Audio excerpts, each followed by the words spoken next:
Good PM guys. Ito po ay talinhaga. Kung gusto mong malaman, tapusin mo ang video. Alam naman natin guys na ang Panginoong Hesus ay kung magsalita ay talagang matalinhaga.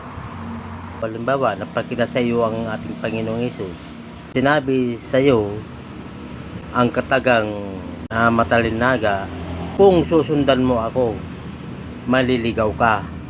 Pero pag hindi mo ako sunundan, lalo kang maliligaw. Yun guys, ano po pa ang inyong gagawin pag inyong narinig ang mga katagang yan? Diba talagang napakahiwaga ng mga salita na yan? Ang Panginoong Hesus guys, yung kanyang paa, itong mundong ibabaw, ito lang ang tuntungan ng kanyang mga paa. Hindi po abot tanaw ng kahit sinong nilalang. Hindi malirip ang isip ng ating Panginoon kung ano ang kanyang mga panukala. Ang ibig sabihin yung guys, yung kung susundan mo, maliligaw ka. Kung hindi mo ako sunundan, lalo kang maliligaw. Ganito yan guys, ang sagot. Halimbawa, ang bawat tao o sila ay makadiyos, sunod-sundin nila ang yapak ng Panginoon. Siyempre, gagawa kayo ng mabuti.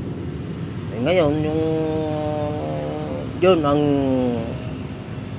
footprint ng ating Panginoon. Yun ang susundan natin. Ayun nga, pag sunundan natin yun, maliligaw po naman tayo. Pag hindi naman natin yung sunundan, lalo naman tayong maliligaw. Ganito yun guys. Kung makadiyos ka, susundin natin lahat ng ginagawa ng ating Panginoon na alam natin na mabuti.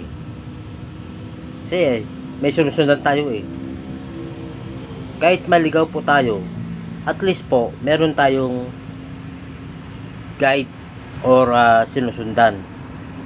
Darating at darating yung time o panahon na ang ating hinahanap ay ating masusumpungan o matatagpuan. Kasi meron tayong po itong sinusundan kahit maligaw po tayo, meron tayong hinahanap, meron tayong sinusundan.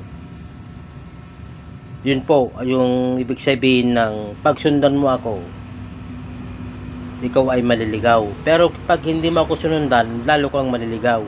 Halimbawa po, inaanap mo ang Panginoon,